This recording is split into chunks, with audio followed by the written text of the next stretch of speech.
Hey, how's it going, class? It's your instructor Rob Ware here. We're in week 7, and we're closing in on week 7 and looking in towards week 8. I want to first just thank you guys for working hard as a class, and getting after the discussions and also the assignments. I know the quarter sometimes gets long, and a lot of you guys are at that point right now where you're looking at the calendar and the clock and like, man, when's this holiday come around? And I can just get a little break. Just keep working hard, keep pushing through. Definitely loving the emails that I'm getting from some students that do have concerns or questions. Keep that up. That's a nice way for us to stay in communication and connected. I wanted to just take a moment to talk about. There was a case study that we did last week that talked about teamwork, and reading through some of those assignments, some of those case studies, and overall everyone did a great job with those. And just I really like the detail that you guys are adding with each question in the case study and really bringing life to the situation. I felt with many of your guys' examples that I was part of the team and that I had a good understanding of what was taking place. But it just led me to lead. A lot of you guys had some great points that I wanted to kind of collectively just share and bring together with this video and talk about when it comes to working within teams and some of the very first steps that you have to take when you are assigned with sometimes random people in classroom situations or even at the job. A lot of times we're gonna be teamed up with people, and the first things first is, I would say, number one is really getting to know your teammates right off the bat.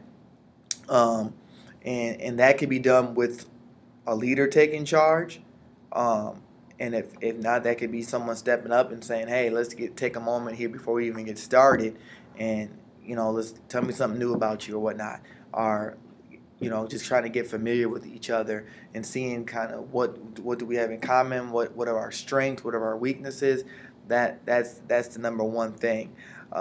And a lot of you guys pointed that out. Number two, I would say, is definitely figure out what the vision is of this group and why this team is forming together. What's the vision? What's the outcome, that why we're bringing this group together? What needs to be done? Getting everybody on the same page and really seeing the vision and making the vision clear is definitely going to be key when it comes down to the overall success towards the end of the final project of the group. So making sure the vision is clear. Number three, I would say, is definitely to figure out everyone's strengths when it comes down to whatever the project is and to assign accordingly. So a lot of times you see some groups that they'll just assign random topics, and it might not be the person's strength at all, and it could be actually one of their weaknesses, which then the partner, someone in the group, that might be their strength. So really finding out, does everyone feel comfortable with what they're being assigned, and figuring out what people like to do with the group first, and that way it works for people's strengths. That way it comes down to coming with a better finishing product. So hope I'm making sense with that. But I was reading that through a lot of you guys' examples, that a lot of groups took the approach of figuring out what people's strengths were, which is great, and then go in that direction. A lot of times what ends up happening is when there is issues and conflict, it's because someone's doing something that might not be their strength. So that sets them off, and then their attitude and mindset's not geared for that as well. So really keeping that key is keep working towards people's strengths when you're working with a team. Some other things, some notes I took was define the duties within the team members, keeping teamwork in mind. So even though we're assigning different projects and things for each team member to do and bring together to the group, we want to make sure that we're thinking about teamwork at the end of the day as well, and seeing if we can help others in their assignments and make things go a lot smoother. I think so many times in groups we still go at it individually and forget that we are a team and that we can work together, and we start thinking about, as long as I get my part done, I don't care what the other person's doing, but it ends up affecting the end result. So keeping teamwork in mind. Determine time commitments and plan enough time as well.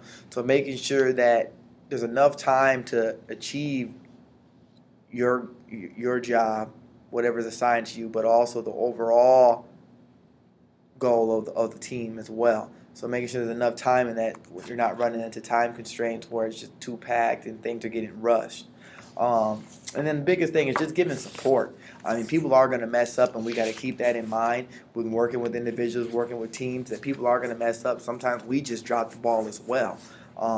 We want to make sure that we want to treat others how we would like to be treated. And I think setting that solid foundation and getting to know each other first with the group and really making sure everyone feels comfortable and that everyone knows that this is a team effort. So even though we're going to be getting things assigned individually, knowing that people are there to talk to communicate and keep that lines of communication up. With that, I just want to thank you guys once again for working hard. We have Thanksgiving coming up, so I want to go ahead and say Happy Thanksgiving early. Um, but I'll also send out a message next week as well. But keep working hard. The quarter's moving by really fast, and if there's any questions anytime, please email me. Talk to you guys soon.